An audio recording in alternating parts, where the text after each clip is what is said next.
Hello, this is Dave Hurwitz, Executive Editor at ClassicsToday.com, here to talk to you about Tchaikovsky's much maligned but magnificent Manfred Symphony. Which are the best recordings? It's had a lot of them. Most of them just suck. I mean, it's incredible how bad some of them are. There aren't any great ones coming out of Russia, which is a surprise. There was the Rosh-Svensky, which is heavy, and the Svetlanov, which is cut. And that brings up the principal problem with Manfred, which is that nobody takes it seriously. That's really, you'd think that a major work by a major composer, people would play it with a little respect. Bernstein famously said Manfred is trash, and at least he didn't conduct it. But some of the people who did conduct it obviously think it's trash too, or that's how they treat it. The first of those was Toscanini. Now, Toscanini really delivered an exciting performance. I mean, it really was. It was Toscanini. How could it not be just about? But he rescored the opening, as some other people have done too, to add horns. And then at the end of the first movement, he did some, he added a tam-tam. Now, I think tam-tams should be added to everything. I've said this before. I think Palestrina needs tam-tams. But no, not the end of Manfred, when it already has one. And it does a lot. But instead, in the last chords, where the orchestra's going bum, bum, bum, bum, bum, bum, bum, bum, bum, bum, bum, blah. That's the end of the first movement in a nutshell. And between those bum, bum, bums, he goes crash, dum, dum, dum, crash, dum, dum, crash, dum, dum, crash, crescendo, blah. Okay, that is my performance art version of the end of the first movement of the Manfred Symphony. It's wholly and totally unnecessary. And the irony of it is that Andrei Previn, whose recording of the Manfred Symphony on EMI is the most boring performance you've ever heard of the piece, also adds the tam-tam, which is just adding insult to injury. It's as if the guys try, at least Toscanini's exciting, but Previn is dull as ditch water, and he's adding the tam-tam to make it more exciting. Boy, does that backfire. Whoa, baby. But that's just one example. Svetlanov, who did a live Manfred, absolutely thrilling, except for the cuts. Toscanini cut the finale too, and so does Svetlanov. What happens then is that because the end of the first movement is so terrific, and because the whole symphony ends quietly, what happens is that some conductors simply cut straight to a repeat of the coda of the first movement and end the whole symphony that way. I mean, that's just an atrocity to do that. One of the reasons they may do that is because in order to play the piece, you have to have an organ. Tchaikovsky actually gives you a choice between an organ and a harmonium, but a harmonium is impossible. It's a wheezy, horrible sounding thing. It's a joke. You have to have a serious pipe organ. And if you don't, then you got a real problem. So I guess what people figure is, well, we'll just repeat the end of the first movement. Nobody will know any, But the fact is, the piece has an emotional progression, and that emotional progression is to one of peace and tranquility after Manfred finally dies, which of course he has to, because the fourth movement is a bacchanal, a serious orgy and bacchanal type things. And when you have bacchanal type things, everyone's got to die. I mean, that's just the rule in romantic literature. So let's just eliminate from consideration any performances that do stuff like that, and only talk about the ones that actually play what Tchaikovsky wrote, which is just terrific. I think there are two other problems, however, that we have to address, and you have to address them head on. The first is that there really is no movement in this symphony in classical sonata form, which is why some people don't think it's a symphony at all. The first movement in particular is extremely episodic. It has Manfred, and then it has Manfred sort of wandering about a couple times, and that comes to a climax. And then you get Manfred's girlfriend, Astarte, or whatever her name is, Sylvia or Venezuela. I don't know what her name is. I don't remember. but she's got a lot of harps. That's all you need to know. Lots of harps. And then it has the coda with Manfred again. The other problem is that Manfred's own theme, as it's initially presented, is just really unattractive. I mean, he's an unattractive guy. He's an unattractive character. This isn't to say that Tchaikovsky hasn't captured him in music, but it may be that he's captured him too well. It's just yeah da da da da da da blah blah blah blah blah do do do do. The horns going blah blah blah blah blah.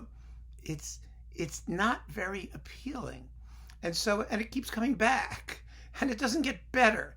The only time it's really thrilling is at the end of the first movement, where you only hear it once, played with the surging strings and the brass and then cymbals and tam-tams going crash. It's just fabulous. It was the theme music for the British miniseries Anna Karenina.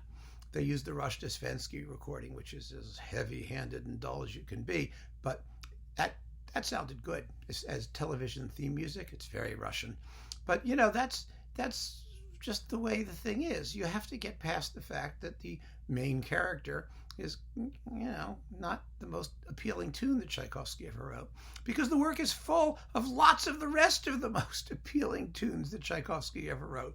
I mean, Manfred's Girlfriend is beautiful. All the transitional material is terrific. The scherzo is delicious, and the central trio has the most beautiful melody. The whole third movement, which is this sort of mountain pastoral thing with a thunderstorm in the middle, is gorgeous.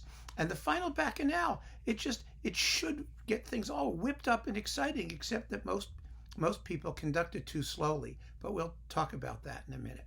So let's talk about the great recordings of Manfred. The first is in mono, but it's a great one. Constantin Silvestri.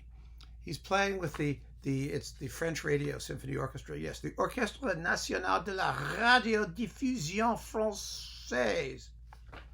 Why do French and Italian orchestras have such long names? I mean, what is the point of that? There was Orchestre de la Société des Concerts du Conservatoire, and now in Italy, you have the Symphony Orchestra Giuseppe Verdi and his girlfriend, whatever her name was, and his daughter, and his, they just go on and on. That's me. I'm off topic. Silvestri, a genius at everything he did. This is also in the big icon box of Silvestri recordings, which, if you don't own, you have lost out a major opportunity. Maybe we'll have a chance to talk about it later, but it's a great, great performance. And the sound, it's mono, it doesn't matter. It sounds really very good. It really does. And this guy knows how to play a tune, knows how to pace a movement, even one that seems to be falling apart formally. It just goes, and he doesn't make the finale a bore. So this is something that I think all Manfred people should hear, just to get a sense of the shape of the piece, and what its potential is. And then you can go for glitzier sonics later on down the line. So speaking of glitzier sonics, here's one that I think will be a surprise. High Tink. This is a great Tchaikovsky cycle, actually. And High Tink's Manfred is a shocker, just like his Shostakovich 12th. He was very, very good at giving a very musical and effective treatment to works that get usually cast aside or dismissed as unworthy of, great performance and great conducting. It's a joy, to be honest, just to hear the Concertgebouw play the thing. It's so beautifully played. High Tink's tempos are sensible, because everything High Tink did was sensible. And, it's a much better performance than you might at first think. I enjoy it. I enjoy listening to it just for the sheer beauty of it, the sheer sound of it. And it's exciting. It's exciting. So this is really worth considering. It's in the box, and the whole box is worth having. I mean, it's a gorgeous set of Tchaikovsky symphonies. Next, Laurent Mazel. You might not believe it. Laurent Mazel with the Vienna Philharmonic. I always liked this one. It is a little slow in the finale, granted, And the balances are kind of strange. Like in the first movement, at the great climax, there's this accompaniment, cha cha cha cha cha cha cha cha cha cha cha cha cha cha cha cha cha cha cha, the brass. Hell, that's louder than the tune sometimes. That's Mazel. He had to do something quirky and weird, just because he could. I mean, it was always this sort of gratuitous element to his conducting, but it's one hell of a beautiful performance of Manfred. It's very, very well played, and again, he doesn't stint on it. It doesn't feel inhibited in any way, and it's for the Vienna Philharmonic, it's worth having. And frankly, this whole series of tone poems is one of the best things Mazel did between Vienna and Cleveland. It's very, very good. So that's worth having. But now we come to the two great recordings of Manfred. The first is Muti with the Philharmonia. This is a stunning performance. Here it is again. This is in the Brilliant Classics box, but this set is back on EMI, so that's probably how you'll find it, or Warner, or whatever it is now. There are two problems with this performance, but you can get past them. One, again, is that the finale is a little bit on the sluggish side. The playing is so sharp and pointed that he kind of makes up for it, but it just should be faster. And why not? What is it with these people? They see Manfred and something in their brains just like freezes. I don't know. Anyway, but this is a good Manfred.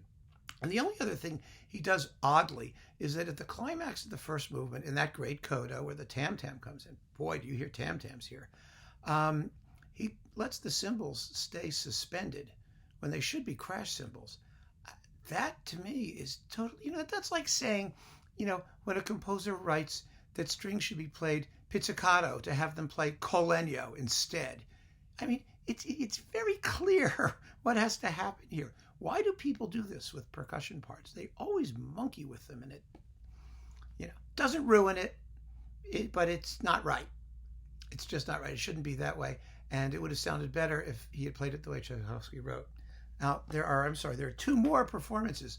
That's one of the great ones, and these other two are equally great, maybe greater. The last one is the greatest, but this one is another shock, and it's fantastic. Vladimir Ashkenazy. Now, this is probably one of the best things Ashkenazy ever did as a conductor, because as you know, he was very hit and miss. His Tchaikovsky symphonies, I have to say, he did 4, 5, and 6, and Manfred, are beautiful. 4, 5, and 6 are great, and they're also long gone from the catalog. I hope they come back. But, this is with the Philharmonia also, just as Muti had. Tam-tam's not as loud, but he gets the crash cymbals right. And here, for once, is a conductor who plays the finale up to tempo. And what a difference it makes. If you can find this recording, this Ashkenazy Manfred, and it's beautifully recorded, grab it. That's one of the Manfreds to have. However, we finally have a modern recording that does everything that Manfred is supposed to do. Shocked the daylights out of me. And here it is. Vladimir Tchaikovsky with the London Philharmonic. It's a live recording. There's some audience noise. It was made in the Royal Festival Hall. The sonics are not 100% like as good as they could be, but this is the performance to own. It is a smoker. Everything is up to tempo. Everything is right. Everything is in balance. The percussion plays, the brass plays, the strings are gorgeous. It is live because it's live, it has the feeling of an occasion. It's impulsive and exciting and full of the right intensity. If you want to get one Manfred, get this one. Tchaikovsky with the London Philharmonic. You will be amazed if you thought this piece was dull or unworthy of your attention. And this also, comes in a symphony cycle, which is superb. I mean, probably the great modern Tchaikovsky symphony cycle. It's the whole thing is great. But this is the Manfred to own. Here it is. Look at it. You want it. You need it. You must have it. The Tchaikovsky Manfred with the London Philharmonic on its own label, the London Phil label. Keep on listening, folks. Thank you so much for watching with me.